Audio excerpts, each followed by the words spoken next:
Interpretaciones a los contratos. Interpretación reglada. Es la que señalan los códigos, pues estos prescriben las reglas de la interpretación. Al intérprete le corresponde seguir el método que le indique el ordenamiento, para atribuirle significado a la norma. Dicho lo anterior, los criterios interpretativos se encuentran establecidos por la ley y no se deja al juzgador ningún margen para seleccionar alguna directiva de interpretación. Existe en nuestro ordenamiento una serie de normas relativas a la interpretación. Frente a este sistema existen varias posiciones doctrinales.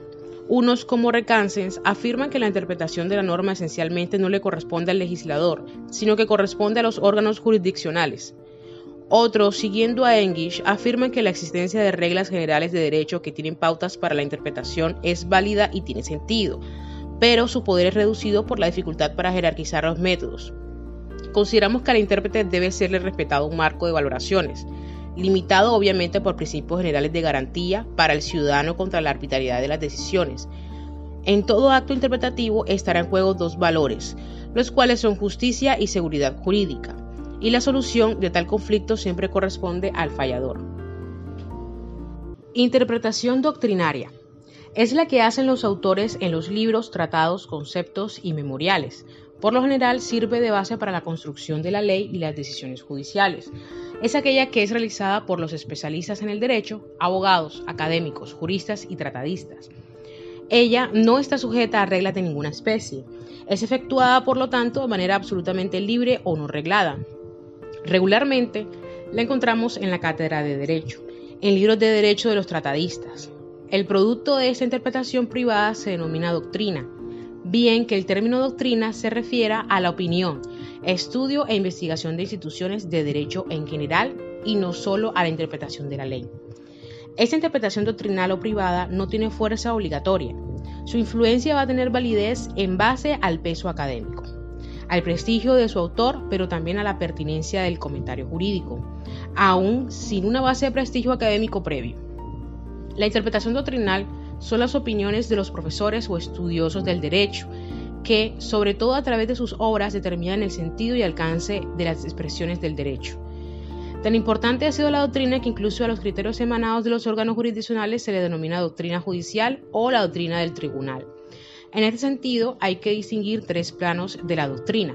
1 como determinadora del sentido y alcance de las disposiciones jurídicas, 2 como generadora de argumentos o razones y 3 como referente de autoridad para fortalecer pretensiones, planteamientos o decisiones.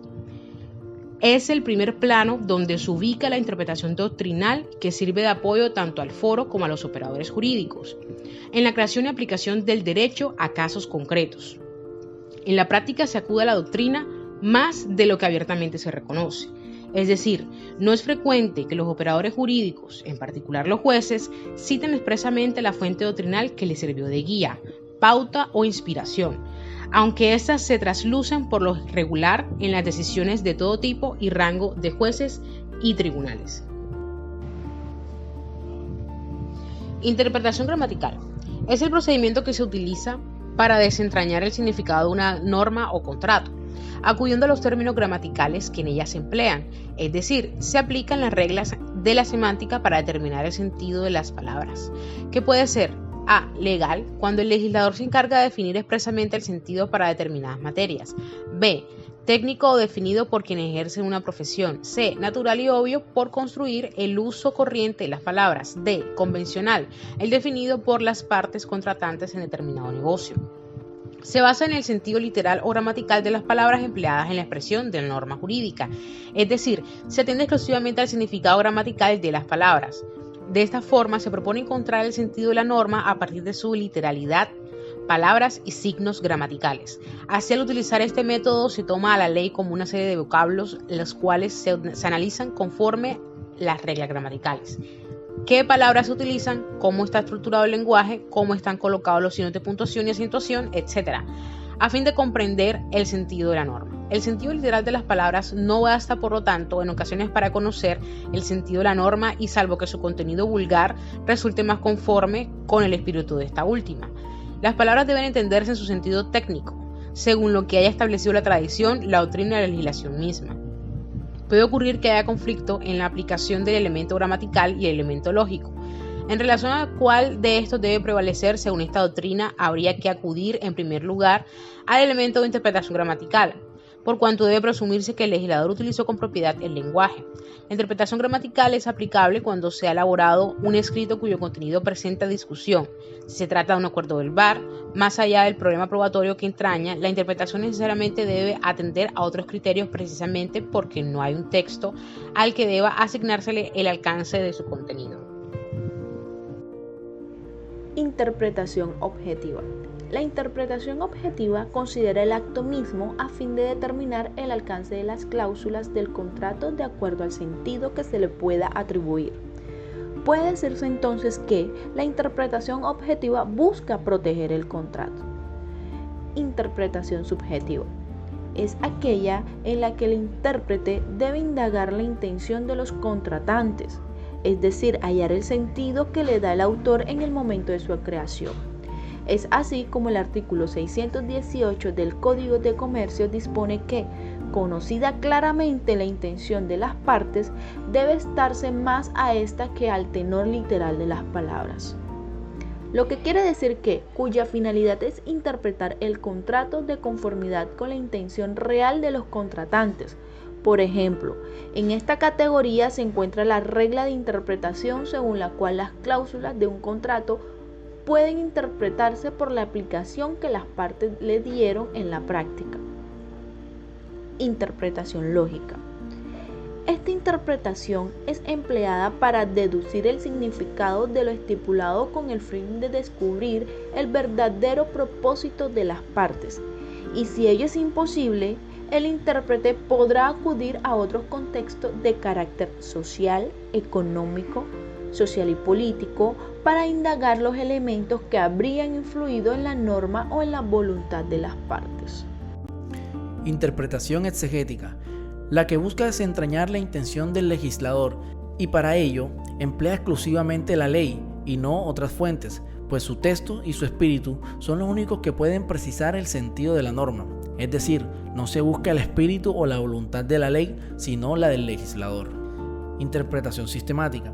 Según el criterio de la interpretación sistemática, se introduce la idea de que una norma no es un mandato aislado, sino que responde al sistema jurídico normativo orientado hacia un determinado rumbo en el que, conjuntamente con otras normas, se encuentra vigente, que por tanto, siendo parte de ese sistema y no pudiendo desafinar ni rehuir del mismo, el significado y el sentido de la norma jurídica podrá ser obtenido de los principios que inspiran ese sistema, principios y consiguiente significado y sentido que incluso puede ser advertido con mayor nitidez del contenido de otras normas del sistema. Interpretación teleológica. Este método de interpretación teleológico es el que pretende llegar a la interpretación de la norma a través del fin de la misma, buscando en su espíritu, que es la finalidad por la cual la norma fue incorporada al ordenamiento jurídico.